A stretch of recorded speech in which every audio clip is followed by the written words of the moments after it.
어, 우리가 정말 기가 막힌 어려움을 당할 때 하나님을 믿는 사람들이 할 수 있는 가장 처절한 탄식이 있다면 하나님 나 버렸습니까? 하는 탄식일 겁니다. 그렇죠? 우리에게 있어서 가장 절망적인 것은 하나님이 나를 버리셨나 보다. 하나님도 나를 버리셨나 보다. 이런 마음이 들 때이지 않겠습니까? 이 시편 42편과 43편은 학자들이 거의 다 동의하기를 한 시편이라고 그렇게 해석을 합니다. 실제로 표현하는 표현이나 문구 자체가 완전히 일치되는 그런 시편이 42편, 43편입니다. 그래서 왜 한 시편을 이렇게 둘로 나누었을까 하는 생각이 들기도 합니다. 묵상하는 중에 하나님께서 제게 이 시편 42편, 43편이 하나님 어찌하여 나를 버리셨습니까? 라고 탄식할 만큼 그렇게 기가 막힌 어려움에 처해져 있는 성도의 기도이기 때문에 하나님이 이것을 둘로 나누어 싣게 하셨구나, 그런 생각이 들었습니다. 만약에 여러분 중에 지금 하나님 나 버리셨습니까? 이런 느낌이 실제로 들지 않으시는 분들에게는 똑같은 내용인데 왜 이걸 둘로 나누었을까 하는 생각이 들 겁니다. 그런데 만약에 여러분 중에 정말 하나님이 나를 버리셨나 이런 생각이 들 정도로 지금 형편이 기가 막히게 어려운 사람들에게는 10번 더 좋아요. 이 내용이 10번 더 좋아요. 10번. 똑같은 내용이 10번 계속되어도 여전히 은혜가 되고 위로가 되고 힘이 되는 시편입니다. 하나님이 아마 이 시편을 기록한 심정이 워낙 갈급하니까, 그래서 아마 하나님이 두 편에 걸쳐서 시편을 기록하게 하신 게 아닐까 하는 생각이 들 정도입니다. 여러분, 우리가 정말 믿음이 있다고 한다면 그건 어떤 걸 말하는 걸까요? 바로 하나님도 나를 버리셨나 이런 생각이 들 만한 처지에서도 기쁨이 회복이 되고 감사가 있고 마음이 편안하고 할 수 있어야 믿음인 겁니다. 편안할 때 믿음은 크게 영향력이 없는 것처럼 보이지만 믿음은 엄청난 겁니다. 하나님이 정말 나를 버리지 않고 떠나지 않으셨다면, 그렇다면 반드시 믿음은 우리를 어떤 저지에서도 우리를 일으켜냅니다. 오늘 5절 말씀에 보면 내 영혼아 어찌하여 그렇게도 낙심하며 어찌하여 그렇게도 괴로워하느냐, 하나님을 기다려라. 하나님은 우리 절대 떠나지 않으셨습니다. 버리신 적도 없으십니다. 우리가 스스로 생각하기에 하나님이 나를 버리셨나 이런 생각이 들 수는 있지만 하나님은 우리를 절대 버리신 적이 없으세요. 반드시 구원받은 성도에게는 그 마음의 중심에 하나님이 하시는 말씀이 있습니다. 지금 시편 기자도 그 음성을 듣습니다. 내 영혼아 어찌하여 그렇게도 낙심하며 어찌하여 그렇게도 괴로워하느냐, 하나님을 바라보라. 여러분들에게도 아마 똑같으실 겁니다.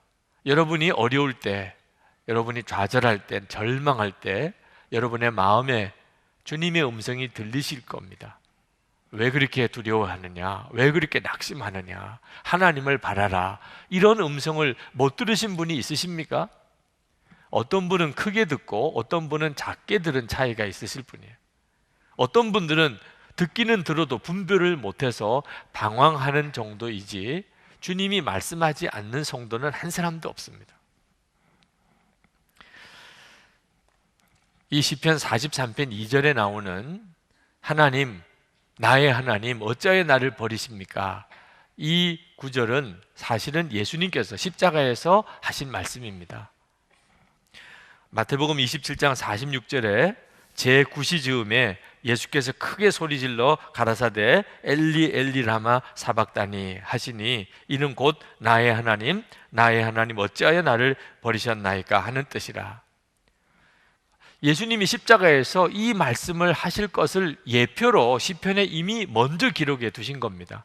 그래서 이 시편 42편, 43편은 대단히 중요합니다.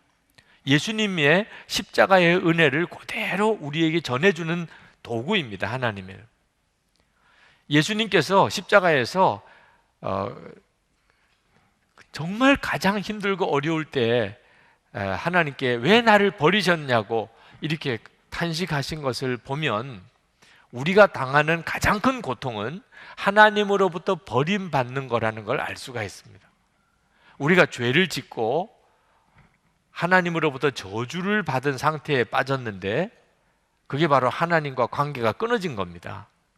그래서 구원받지 못한 성도의 기본 밑바탕에는 하나님으로부터 버림받은 저주가 있습니다. 그게 모든 문제의 근원입니다. 근데 예수님께서 그 저주를 대신 짊어지신 겁니다. 십자가에서 예수님이 우리가 당한 저주를 주님이 지셨는데, 그래서 예수님께서 나의 하나님 어찌하여 나를 버리셨나이까 이렇게 부르짖은 겁니다. 그러므로 여러분 꼭 기억하셔야 됩니다. 하나님으로부터 버림받은 저주를 예수님이 여러분의 저주를 대신 지셨다는. 그러므로 우리는 어떤 일이 있어도 하나님으로부터 버림받는 상태에는 절대 처하지 않습니다. 하나님은 우리를 절대 버리지 않으시고 떠나지 않으십니다. 예수님이 십자가에서 그 저주를 지셨기 때문입니다.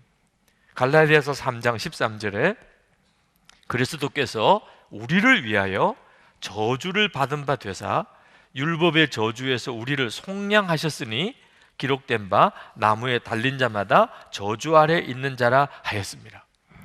그러므로 여러분이 예수를 믿으신다면 분명하게 믿으셔야 됩니다. 하나님으로부터 버림받는 일은 내게 절대 일어나지 않는. 내가 죄 때문에 하나님으로부터 버림받은 자였는데 그걸 예수님이 다 대신 지셔서 속량해 주셨습니다. 그래서 내가 어려운 일을 겪을 수는 있지만 어떤 때는 하나님도 나를 버리신 것 같은 느낌이 들 때도 있지만 절대로 하나님은 나를 버리신 적이 없으십니다. 이것이 바로 예수 믿은 가장 큰 축복입니다. 여러분, 때때로 부모님이 버릴 수도 있고 배우자가 버릴 수도 있고 자식이 나를 버릴 수도 있고 믿었던 친구로부터 버림받을 수도 있고 때때로는 나라와 정부가 우리를 버릴 수도 있습니다. 그런 일이 일어날 수도 있습니다. 그러나 우리는 절대로 낙심하지 않고 무너지지 않습니다. 어떤 일이 있어도. 왜? 하나님이 절대로 우리를 버리지 않으시고 우리와 함께 해주시기 때문입니다. 세상 사람들이 다 나를 버린다 하더라도 하나님만큼은 절대로 우리를 버리지 않으시고 우리와 함께 하십니다. 예수 그리스도 안에서 우리에게 주신 축복입니다. 연탄길이라고 하는 유명한 소설이죠. 이철환 씨 작가가 쓴 글에 이런 글이 있습니다. 어느 날 그분이 이제 아주 전업 작가로 데뷔하고 그러나 아직까지 작가로서의 수입이 넉넉지 못할 때 친구 봉구라고 하는 친구와 인사동에서 만나서 식사를 같이 나눴는데 그 친구도 경제적으로 넉넉지 못한 형편에 있었습니다. 모처럼 만나서 이야기도 나누고 밥도 먹고 그리고 이제 인사동길을 같이 걷는데 할머니 한 분이 큰 바구니에다가 강아지들을 데리고 나와서 파시는 것을 보았습니다. 둘 다 개를 좋아하니까 그 강아지 파는 할머니에게로 가서 강아지 구경을 했는데 두 마리가 있더라.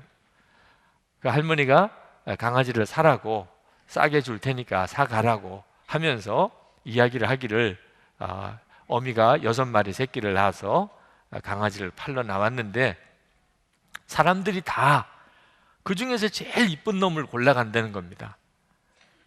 하여튼 몇 마리가 있든지 그 중에서 제일 이뻐 보이는 놈만 먼저 택함을 받는다는 거예요. 이제 2마리가 남았는데 이제 이 중에서도 한 마리가 더 이뻐 보이는 놈이 팔릴 거고 이제 마지막에 한 마리가 남으면 그렇게 마음이 늘 애잔해진다는 거예요. 너는 택함을 못 받은 애구나.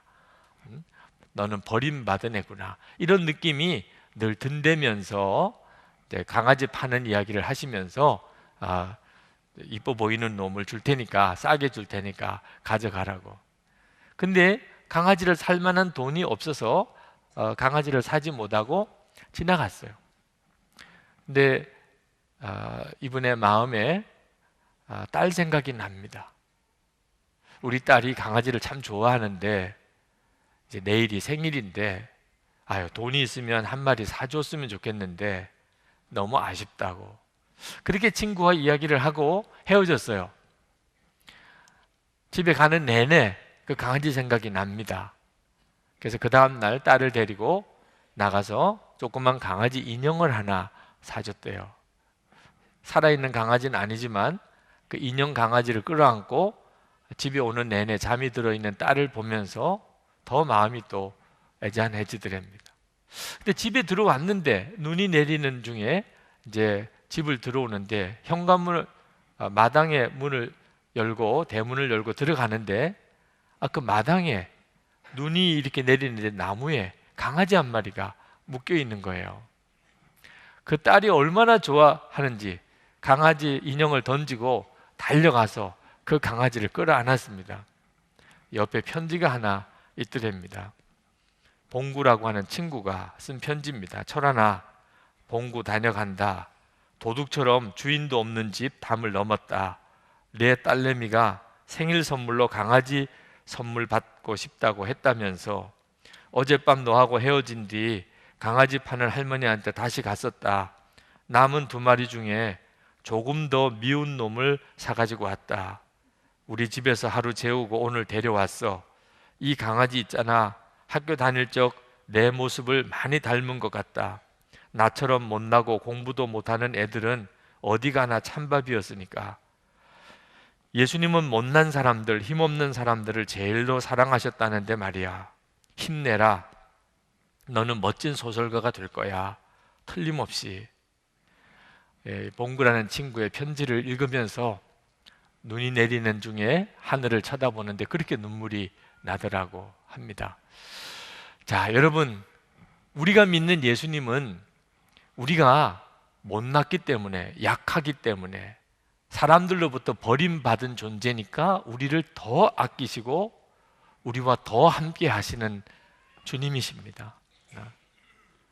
그래서 때때로 우리가 스스로 그렇게 느껴질 뿐이죠. 하나님도 나 버리셨나 봐. 그러나 실제로 예수 그리스도의 십자가 안에서 우리에게 하나님이 주시는 중요한 메시지는 절대 나는 너를 버린 적이 없어. 5절 말씀에 너 왜 그렇게 괴로워하고 왜 그렇게 낭망하느냐, 하나님을 바라라 하고 반드시 주님이 말씀하십니다. 우리가 받은 이 은혜가 얼마나 귀한 은혜입니까?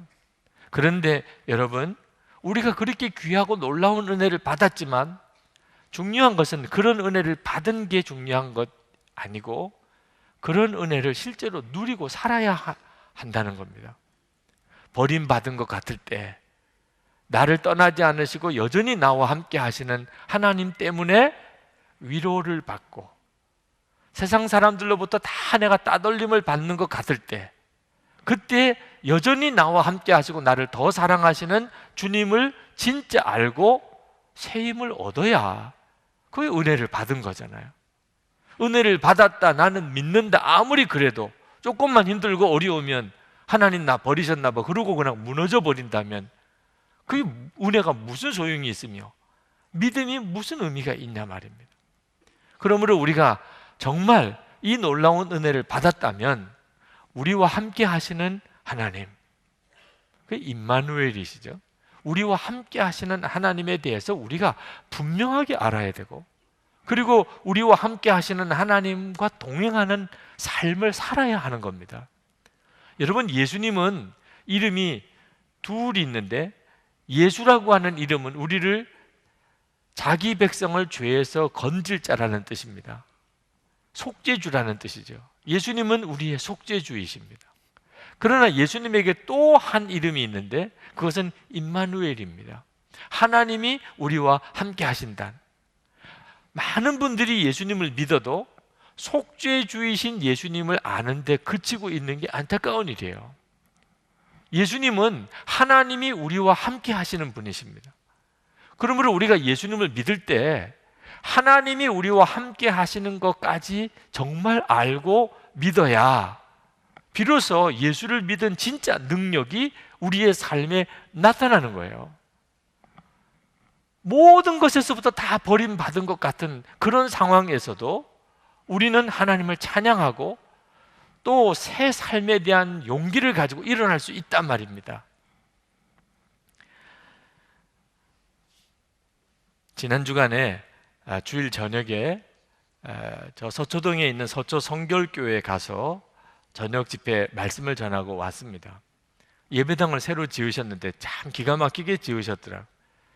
근데 예배당도 참 좋지만 김성년 목사님, 담임 목사님을 만나 뵙고 이야기를 나누는데 정말 기뻤어요.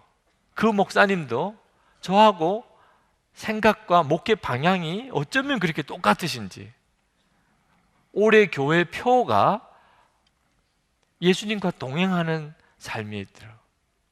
그리고 영성일기 노트를 만들어서 전 교인들에게 나눠줬더라고요. 한 번도 얼굴을 뵌 적이 없는 분이에요. 그 목사님에 대해서 전해 듣기는 했지만 그 목사님이 예수님을 정말 살아계신 주님으로 바라보는 일을 그렇게 중요하게 여기고 목회를 해 오시는 동기가 된 사건이 있으셨다 그러더라고요. 한 번은 저 충남 보령에 있는 갈매못 순교지, 그 순교지를 다녀오셨는데 그곳에서 그 순교지에 얽힌 이야기를 들으셨답니다. 천주교 병인 박해 때입니다. 1866년입니다. 그때 천주교 신부들이 우리 조선 땅에 와서 상당한 교세를 가지고 복음을 전하고 있었습니다. 그런데 그때 갑자기 천주교에 대한 무지막지한 박해가 일어났습니다. 그게 병인 박해입니다. 30대의 젊은 프랑스 신부들과 그리고 한국교회 그 성도들이 붙잡혀 왔습니다. 이제 사람을 참수를 해서 죽이는데 신부들부터 먼저 죽이는 겁니다. 근데 젊은 신부 하나가 먼저 그 처형장에 끌려 나와서 그리고 그 신부의 목을 베는데 얼마나 잔인하고 비참하게 그 목을 베고 죽이는지 그걸 보는 다른 신부들이 다 경악했어요. 자기도 저렇게 죽는다고 생각하니까 그들의 마음속에 배교를 할 수밖에 없는 극도의 두려움이 그들에게 임했습니다. 그때 우리 한국교회 아주 나이 많은 노인 한 분이 그 다음 차례에 서 있는 젊은 신부에게 다가가서 그 신부를 이렇게 꼭 안아주면서 귀에다 대고 이렇게 이야기를 했다는 거예요. 이곳의 고통은 잠깐이면 지나갈 겁니다.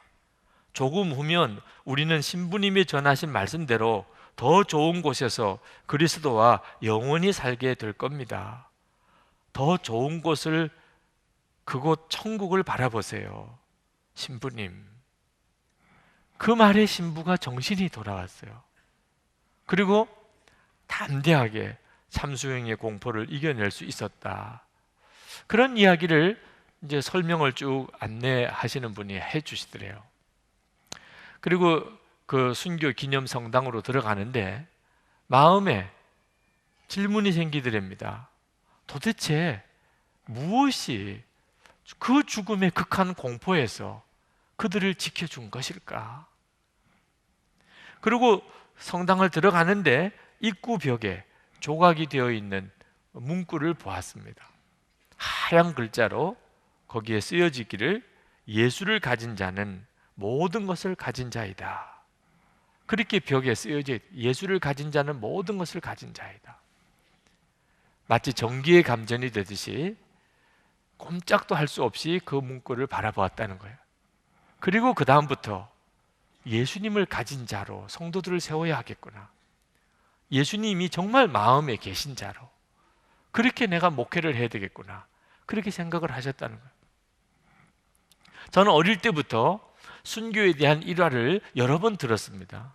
근데 그 순교에 대한 일화를 들을 때마다 저도 도대체 똑같이 예수를 믿지만 나는 그럴 용기가 없는데, 만약에 예수 믿는 것 때문에 비참하게 죽어야 된다면 나는 도무지 그렇게 할 자신이 없는데 그랬었어요. 예수를 믿어도 어떻게 이렇게 다르냐 말입니다. 이유는 하나였습니다. 예수님이 나와 함께 계시는 예수님을 내가 분명히 몰랐기 때문에, 예수님을 속죄주로는 믿었지만 임마누엘 하시는 예수님으로는 내가 몰랐기 때문이에요. 시편 기자가 탄원합니다. 시편 기자가 이 시편 43편에서 하나님께 탄원하는 탄원은요, 주님 나를 변호해 주십시오, 주님 저를 구해 주십시오 하는 거예요. 지금 굉장히 어려운 처지에 빠져 있습니다. 여러분, 우리에게도 그럴 때가 옵니다. 지금 이와 같은 처지에 있으신 분도 계시겠고 아마 조만간에 이런 일을 당할 분들도 있으실 겁니다. 만약에 정말 순교를 해야 될 이런 상황에 부딪혔다면 어떻게 하시겠습니까? 예수님께서 정말 여러분과 함께 하셔서 그 순간에도 여러분과 함께 하시는 주님이 되어 주신다면, 그러면 우리도 능히 순교할 자리까지 갈 수 있겠지요. 스데반 집사도 그러지 않았습니까? 그러나 그 절박한 순간에 주님이 어디 계신지 모르겠다면, 그러면 우리는 믿음을 끝까지 지킬 수가 없습니다. 우리가 믿는 예수님은 임마누엘이십니다. 여러분, 임마누엘이신 예수님을 믿으라고 하는 것은 내가 이전까지 믿었던 속죄주이신 예수님과 다른 분인가? 그렇지 않습니다. 속죄주이신 예수님이나 임마누엘이신 예수님이나 같으신 예수님이세요. 장로교 교인도 있으시고 순복음교회 교인도 있으시고, 감리교 교인이 믿는 예수님이나 장로교 교인이 믿는 예수님이나 순복음교회 교인이 믿는 예수님이 다를 수가 없습니다. 같은 예수님이세요. 자유주의 신학을 배경으로 하고 있는 그런 성도들이 믿는 예수님이나 보수주의 신앙 전통을 가지고 있는 성도들이 믿는 예수님이나 같은 예수님이세요. 그런데 똑같은 예수님을 믿는데 어째 그렇게 서로 다르게 믿냐 말입니다. 이유는 하나입니다. 임마누엘이신 예수님을 아는 눈이 열리는 차이가 다르기 때문입니다. 사람들마다 임마누엘이신 예수님, 나와 함께 계시는 예수님, 내 안에 계시는 예수님에 대해서 믿는 정도가 다 달라요. 임마누엘이신 예수님을 믿는 정도에 따라 예수 믿는 게 다 다릅니다. 그러므로 성도 여러분, 우리가 진짜 힘써야 할 것은 예수님을 믿되 임마누엘이신 예수님을 바라보는 눈이 분명히 열려야 한다는 사실입니다. 절망적인 처지에 빠진 시편 기자가 정말 알고 싶었던 것은 하나님이 정말 함께 계시느냐 하는 거예요. 평소에는 하나님이 같이 계시다 이렇게 믿는 게 별로 어렵지 않을 수도 있습니다. 뭐 큰 어려움이 없으니까. 그러나 어려운 형편에 부딪혀 보면 그때는 마음이 너무너무 갈급해집니다. 하나님 진짜 나와 같이 계신 게 맞습니까? 이 시편 기자가 3절에 보면 이렇게 갈망합니다. 주님의 빛과 주님의 진리로 주님 앞으로 인도해 주십시오. 지금 주님의 빛과 주님의 진리를 왜 그렇게 찾습니까? 하나님 그분을 만난다는 것은 그건 우리에게는 불가능한 일입니다. 우리가 어떻게 하나님을 만날 수 있겠어요?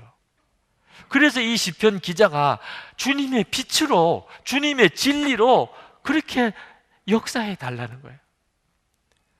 마음의 중심의 갈망은 하나입니다. 하나님을 정말 만나고 싶다는 거예요. 우리가 하나님을 만날 수 있는 길은 빛으로 만나고 진리로 만납니다. 똑같은 이야기예요. 하나님 그분을 말하는 겁니다. 시편 4편 6절에 여러 사람의 말이 우리에게 선을 보일 자 누구뇨 하오니 주여 여호와여 주의 얼굴을 들어 우리에게 비추소서. 우리가 하나님을 만나는 것은 그 빛으로 만납니다. 시편 80편 3절에 하나님이여 우리를 돌이키시고 주의 얼굴 빛을 비추사 우리로 구원을 얻게 하소서. 시편 31편 5절에 내가 나의 영을 주의 손에 부탁하나이다. 진리의 하나님 여호와여 나를 구속하셨나이다. 우리가 하나님 그분을 만날 수 있는 그런 존재가 못 됩니다. 죄인인 상태의 육신을 가지고 있는 우리로서는 하나님 그분을 만날 수는 없지만 빛으로 오시고 진리로 오시는 하나님에 대해서 우리가 얼마든지 만날 수 있어요. 그래서 우리가 하나님이 우리와 함께 계시다는 것을 알게 되는 겁니다. 우리도 시편 기자처럼 하나님 진짜 나와 같이 계신 겁니까? 정말 나와 같이 계시다면 나에게 알게 해주세요. 우리가 어떤 어려움이 내게 지나가도록 하나님께 기도해서 만약에 하나님의 뜻이 내가 이런 상태에 조금 더 있어야 하는 것이라면 하나님, 주님이 나와 함께 계신 거라도 좀 알게 해주세요. 이런 심정일 때가 있잖아요. 이 기도의 완벽한 응답이 예수님이십니다. 예수님이 말씀하셨잖아요. 요한복음 8장 12절에 예수께서 또 일러 가라사대 나는 세상의 빛이니 나를 따르는 자는 어두움에 다니지 아니하고 생명의 빛을 얻으리라. 요한복음 14장 6절에 예수께서 이르시되 내가 곧 길이요 진리요 생명이니 나로 말미암지 않고는 아버지께로 올 자가 없느니라.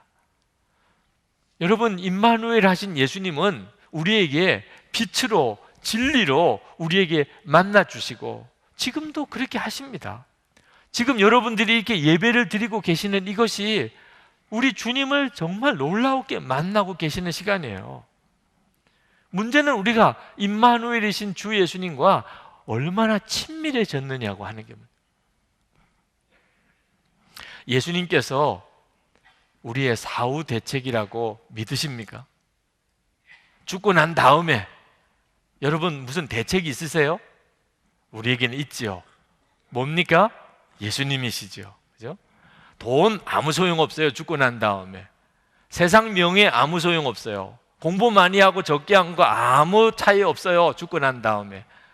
죽고 난 다음에 우리를 책임져 주는 것은 오직 예수 그리스도 한 분이십니다. 아멘입니까?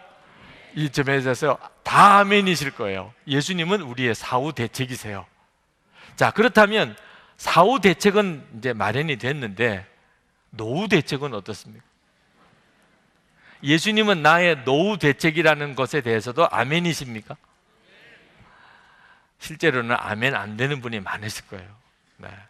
나 예수 믿으니까 나 노후 대책도 마련됐어. 이런 분들 찾아보기 참 어렵습니다. 예수를 믿는 건 예수를 믿는 거고 노후 대책은 또 딴 문제지 뭐. 그렇죠? 노후 대책은 뭐예요? 돈이지 뭐. 아주 이렇게 너무 솔직한 분들도 있으시더라고요. 노후 대책이야 돈이지. 어떻게 예수님이십니까? 이런 생각하시는 분들도 있어요. 네. 아직도 예수님을 진짜 안 믿으십니다. 임마누엘이신 예수님을 아직은 모르시니까. 정말 예수님만 믿으면 노후 대책은 된 건가? 그렇다면 예수님만 믿으면 이제 나이 들어도 잘 먹고 잘 살 수 있는 건가? 그렇지는 않습니다. 좀 실망스러우시겠지만 그런 뜻은 아닙니다. 예수님 잘 믿으면, 그러나 예수님만 잘 믿으면 무조건 노후에 다 잘 먹고 잘 살게 되는 것은 아닙니다. 왜? 주님의 말씀을 가만히 읽어보면 예수를 잘 믿어도 아주 부유하게 살 수도 있고 예수를 잘 믿는데도 아주 비천하게 살 수도 있습니다. 근데 문제는 비천하게 사는 법을 배우고 부유하게 사는 법을 배우는 답이 예수님을 믿는 거라는 거예요. 빌립보서 4장 11절에서 13절 말씀을 같이 한번 읽겠습니다. 시작. 내가 궁핍함으로 말하는 것이 아니니라. 어떠한 형편에든지 나는 자족하기를 배웠노니 나는 비천에 처할 줄도 알고 풍부에 처할 줄도 알아. 모든 일 곧 배부름과 배고픔과 풍부와 궁핍에도 처할 줄을 아는 일체의 비결을 배웠노라. 내게 능력 주시는 자 안에서 내가 모든 것을 할 수 있느니라. 아멘. 사도 바울은 예수님을 잘 믿은 사람입니다. 정말 예수님 안에 거하고 예수님은 사도 바울 안에 거한 사람이죠. 그래서 사도 바울이 노년에 아주 유복하게 풍부하게 살았나? 그건 아닙니다. 사도 바울이 유복하게 산 건 아닌데 놀라운 것은 사도 바울은 궁핍에 비천에 처할 줄도 알고 풍부에 처할 줄도 알아. 어떤 형편에서든지 자족하기를 배웠다. 사도 바울에게는 부족한 게 없었어요. 여러분, 하나님의 종에게 비천에 처할 줄도 알고 풍부에 처할 줄도 아는 것처럼 그렇게 중요한 조건이 있을까 싶어요. 만약에 어떤 사람이 가난하게 사는 법도 배웠고 부자로 사는 법도 배웠다면 하나님은 그를 마음껏 쓰실 수 있어요. 만약에 어떤 사람이 부자로 사는 법은 배웠는데 가난하게 사는 법을 못 배웠다면 하나님은 그를 쓰시기 참 어려워요. 가난한 사명을 줄 수는 없잖아요. 못 배웠으니까, 가난하게 사는 법을. 어떤 사람은 가난하게 사는 법은 배웠는데 부유하게 사는 법을 못 배웠다면 하나님은 또 그를 쓰시기가 참 어려워요. 목사님, 부유하게 사는 법도 배워야 됩니까? 그냥 부유하게 살면 되지 뭘 배울 게 있겠습니까? 여러분, 부유하게 살면서 무너진 사람을 보잖아요. 돈이 많아서 지위가 높아져서 교회 목사도 큰 교회를 담임했기 때문에 오히려 무너진 경우를 보았잖아요. 부유하게 사는 법이 가난하게 사는 법보다 훨씬 어렵습니다. 선한목자교회가 교세가 이렇게 커지니까 훨씬 어렵더라고요. 하나님 뜻대로 온전히 잘 산다는 일이 더 어렵더라고요. 없으면 차라리 하나님께서 물으실 책임도 없지요. 내가 무언가를 가지고 있으니까 오히려 하나님 앞에 어떻게 살아야 될지 더 어렵더라고요. 시험이 더 많고 유혹이 더 많습니다. 그러므로 하나님께서 하나님의 사람들에게 때때로는 궁핍한 상황에 처하도록 또 허락하시고 풍부한 상황에 처하도록 또 허락하시는 겁니다. 왜? 그 상황에 처하는 법을 배워야 되니까. 그건 설교로 배우는 게 아닙니다. 실제로 본인이 그 처지에 살아보아야 배우는 거예요. 비천한 형편이 꼭 나쁜 거 아닙니다. 비천한 형편에 사는 법을 배운 사람에게는 문제가 될 게 없습니다. 풍부한 형편이 꼭 좋은 것도 아닙니다. 풍부한 형편에 사는 법을 배우지 못한 사람에게는 그 풍부함이 그에게 화가 됩니다. 그러면 어떻게 하는 게 이 각 상황에 처하는 법을 배우는 겁니까? 13절, 빌립보서 4장 13절에 내게 능력 주시는 자 안에서 내가 모든 것을 할 수 있느니라. 능력 주시는 자, 예수님입니다. 예수님 안에 거하는 법을 배우는 겁니다. 예수님 안에 사는 법을 배우면 가난해도 상관없고 부유해도 상관없습니다. 잘 사는 겁니다. 예수님이 다 가르쳐 주십니다. 없을 때는 없이 사는 법을 가르쳐 주고 뭘 가지고 있을 때는 가지고 하나님 기뻐하는 뜻대로 사는 법을 가르쳐 주십니다. 예수님 안에 거하는 것이 가장 중요한 비결입니다. 24시간 예수님과 동행하려고 애쓰다 보니까 예수님 안에 거하는 것이 가장 행복하다는 걸 알았습니다. 뭘 많이 가지고 높아지고 하는 게 행복의 조건이 아니에요. 예수님 안에 거하는 게 가장 행복해요. 어떤 처지와 형편에서도 주님이 나와 같이 계시고 내가 주님 안에 있다는 사실을 아는 순간이 가장 행복합니다. 저는 올해로 목회한 지 30년이 됩니다. 많은 사람들이 저를 이제 목회 30년이 되었다고 축하를 하지만 저는 부끄러운 것이 예수님과 동행하는 것에 대해서 아직도 제대로 훈련이 되지 못한 게 30년 동안 목회를 하고도 이 정도인가 이런 생각이 들어서 부끄럽습니다. 그래서 지금이라도 예수님만 24시간 바라보는 훈련을 하려고 하는 겁니다. 제가 왜 예수님 안에 거하는 법을 배우고 항상 24시간 예수님을 바라보고 주님과 동행하려고 하느냐? 은퇴하고 난 다음에 무너지지 않으려고 하기 때문입니다. 지금 제 형편은 시간이 없을 정도입니다. 저를 와서 말씀을 전해달라고 요청하는 데가 너무 많고 요청받은 것의 10분의 1도 가지 못합니다. 저와 만나기를 원하는 사람 거의 제가 그 마음을 받아들여 드릴 수가 없습니다. 시간이 전혀 없기 때문에. 그러나 제가 이제 은퇴를 하게 되면 상황이 달라지게 될 겁니다. 그때는 저를 찾는 사람 다 없어지게 될 겁니다. 지금은 오라는 데가 그렇게 많아도 이제 내가 나이가 들어서 은퇴하게 되면 했던 소리 또 하고 했던 소리 또 한다고 아마 오라고 안 하게 될 거예요. 네. 저는 은퇴하고 난 다음에 교회에서 가능하면 멀리 떨어져 가려고 합니다. 그것이 제가 제 후임자에게 해줄 수 있는 최선의 배려라고 생각이 듭니다. 교회와 멀리 떨어져요. 그러면 제가 그동안 늘 같이 교회에서 섬기던 여러분들을 만날 수가 없게 되죠. 그럼 아마 틀림없이 사람인지라 외롭게 될 겁니다. 늘 사랑하고 보던 사람들과 떨어져 지낸다는 일이 얼마나 어렵겠습니까? 그러므로 제가 정말 예수님을 믿는지 예수님과 온전히 동행하는지는 제가 은퇴하는 순간에 드러나게 될 것입니다. 여러분, 제가 은퇴할 때 이제 교회를 떠나게 될 때 하나님 어찌하여 나를 버리셨나이까 이렇게 나오면 은혜가 되겠습니까? 제가 떠날 때는 아주 쿨하게 떠나는 것처럼 보였는데 제가 저 멀리 가 있어서 들려오는 소식이 목사님이 계속 매일 운대더라. 교인들이 찾아오는 사람 한 사람 없다고 원망이 많으시더라. 이런 소식이나 들으면 여러분들 마음이 은혜가 되겠습니까? 우리 목사님이 어디 가서도 정말 행복하게 잘 지내시더라. 진짜 예수님 한 분이면 충분하다고 그러시더니 그게 사실이네. 여러분이 그렇게 들으실 수 있어야 은혜가 되지 않겠습니까? 근데 이 일이 은퇴하고 난 다음에 훈련 받으려고 해서는 안 된다 그 말이에요. 실제 상황이 그 상황이 벌어지고 난 다음에 내가 예수님하고 친밀해지려고 애써서 되는 문제가 안 된단 말입니다.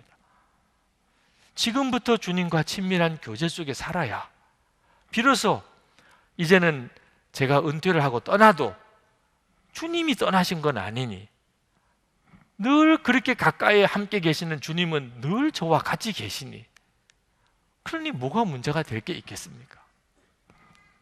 제가 페이스북에 그런 글을 올렸더니 어떤 분이 전도사님에게 그랬다고 그래요. 목사님이 은퇴 이유를 너무 안일하게 생각하시는 거예요. 그래서 걱정하시는 분이 계시다고 들었습니다.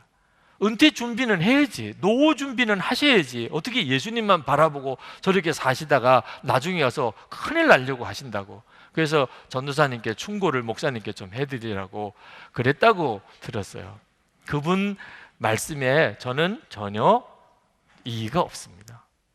예수님을 바라본다고 그래서 아무것도 조금도 안 하고 살아도 된다 그런 뜻은 아닙니다. 제가 걱정하는 것은 돈을 예수님보다 더 믿고 의지하는 것을 두려워하는 거죠.